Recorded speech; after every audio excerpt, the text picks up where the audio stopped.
जय श्री गणेश, जय श्री कृष्णा, राधे राधे। आप सभी को आषाढ़ मास की कृष्ण पिंगल संकष्टी चतुर्थी व्रत की बहुत बहुत शुभकामनाएं। आषाढ़ मास के कृष्ण पक्ष की संकष्टी चतुर्थी को कृष्ण पिंगल संकष्टी चतुर्थी के नाम से जाना जाता है। तो आज की इस वीडियो में सुनेंगे आषाढ़ मास की संकष्टी चतुर्थी की व्रत कथा।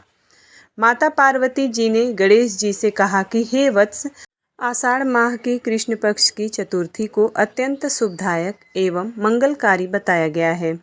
आप उसकी कथा, महात्म्य एवं विधान का वर्णन कीजिए। आषाढ़ माह के गणेश जी का नाम क्या है तथा उनका पूजन किस प्रकार करना चाहिए। गणेश जी ने उत्तर दिया कि हे माता, पूर्व काल में इसी प्रश्न को युधिष्ठिर ने श्री कृष्ण भगवान से पूछा था। उन्होंने उत्तर दिया था, वही वर्णन मैं कर रहा हूँ, आप श्रवण करें। श्री कृष्ण ने कहा था कि नृपश्रेष्ठ युधिष्ठिर, गणेश जी की प्रीतिकारक, विघ्ननाशक तथा धर्म ग्रंथों में वर्णित कथा को कह रहा हूँ, आप सुने। हे कुंती पुत्र, आषाढ़ माह के कृष्ण चतुर्थी के गणेश जी का नाम कृष्ण पिंगल है। भगवान कृष्ण पिंगल का पूजन शास्त्र सम्मत विधि से ही करें। हे महाराज, द्वापर युग में महिष्मती नगरी का महिजीत नामक एक राजा रहता था। वह बड़ा ही पुण्यशील एवं प्रतापी राजा था। वह अपनी प्रजा का पालन अपनी संतान की भांति करता था, किंतु स्वयं संतानहीन होने के कारण राजा को समस्त प्रकार के राजपाट आदि के वैभव से भी सुख का अनुभव नहीं होता था। वेदों में निःसंतान का जीवन व्यर्थ माना गया है। यदि संतान विहीन व्यक्ति अपने पितरों के निमित्त तर्पण आदि कर जल दान देता है तो उसके पितृगण उस जल को ग्रीष्म जल के रूप में ग्रहण करते हैं। इसी असमंजस में राजा का बहुत समय व्यतीत हो गया। उन्होंने पुत्र प्राप्ति के उद्देश्य से नाना प्रकार के तप, दान और यज्ञ आदि कर्म संपन्न किए, किंतु राजा को संतान सुख की प्राप्ति नहीं हुई। समय व्यतीत होता चला गया और राजा की आयु क्षीण होती गई। राजा वृद्ध हो गया, किंतु उसे संतान न प्राप्त हुई। तदुपरांत राजा ने विद्वान ब्राह्मणों, ज्ञानी जनों एवं प्रजा से इस प्रकार विषय पर विचार विमर्श करने का निश्चय किया। राजा ने कहा कि हे ब्राह्मणों तथा प्रजाजनों, हम तो संतानहीन ही रह गए, अतः मेरी क्या गति होगी। मैंने जीवन में तो किंचित भी पाप कर्म नहीं किया। मैंने कभी अत्याचार द्वारा किसी के धन एवं स्त्री का हरण नहीं किया।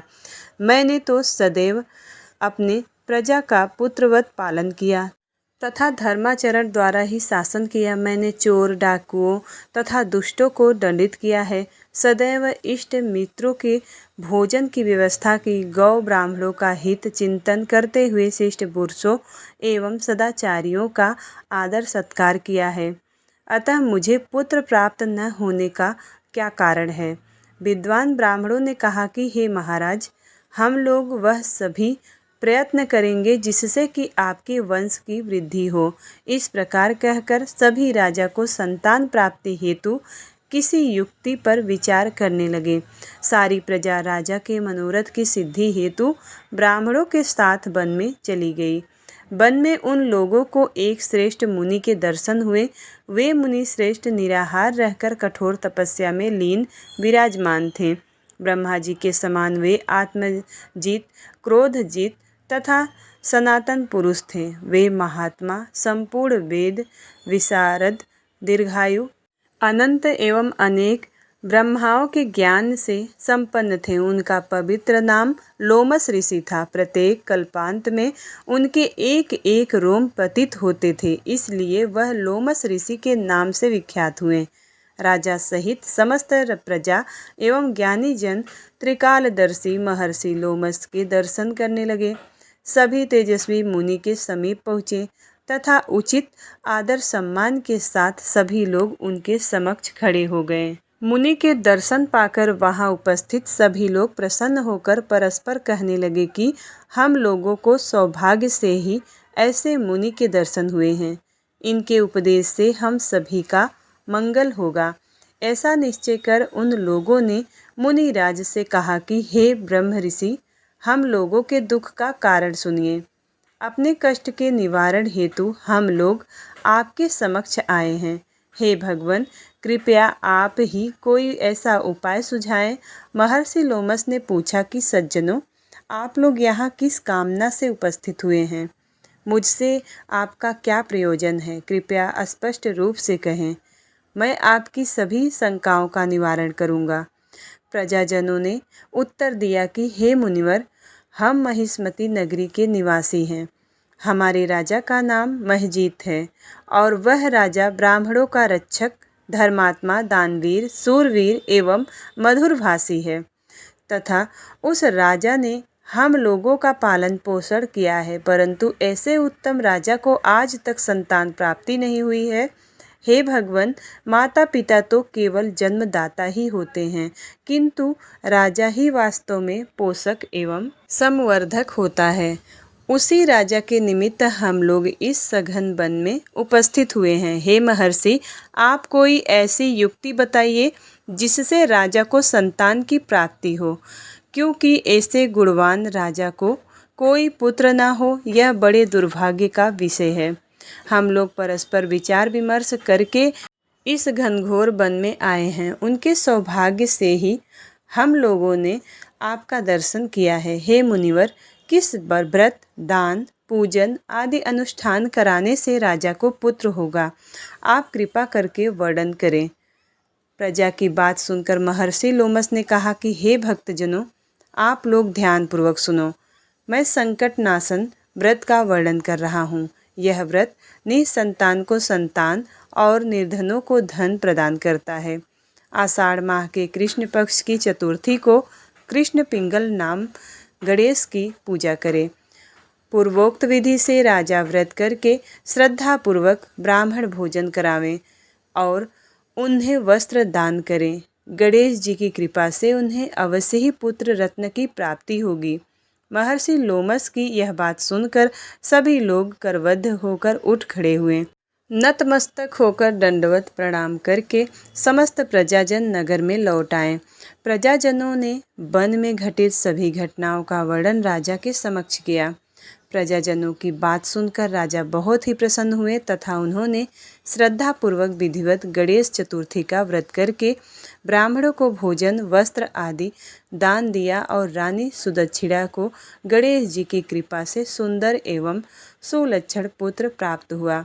श्री कृष्ण जी ने कहा कि हे राजन, इस व्रत का ऐसा ही दिव्य प्रभाव है। जो व्यक्ति इस व्रत को श्रद्धापूर्वक करता है वह समस्त प्रकार के सांसारिक सुखों को भोगता है। हे महाराज, आप भी इस व्रत को विधि पूर्वक कीजिए।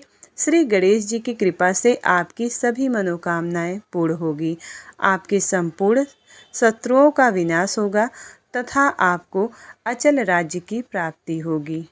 श्री कृष्ण जी अनंतर कहते हैं कि हे राजन, हे भूप शिरोमणि युधिष्ठिर, जो पुरुष इस व्रत का भक्ति पूर्वक पालन करते हैं वे चाहे एकांत में तप करने वाले ऋषि मुनि हो अथवा विद्वान हो, उन्हें निश्चय ही निर्विघ्न रूप से पुत्र पौत्र आदि की प्राप्ति होती है। भगवान गणेश की इस पावन कथा का पाठ एवं श्रवण करने वाले को समस्त कार्यों में सिद्धि प्राप्त होती है तथा विघ्न बाधाओं का निवारण होता है। तो प्रेम से बोलिए गजानन गणेश भगवान की जय।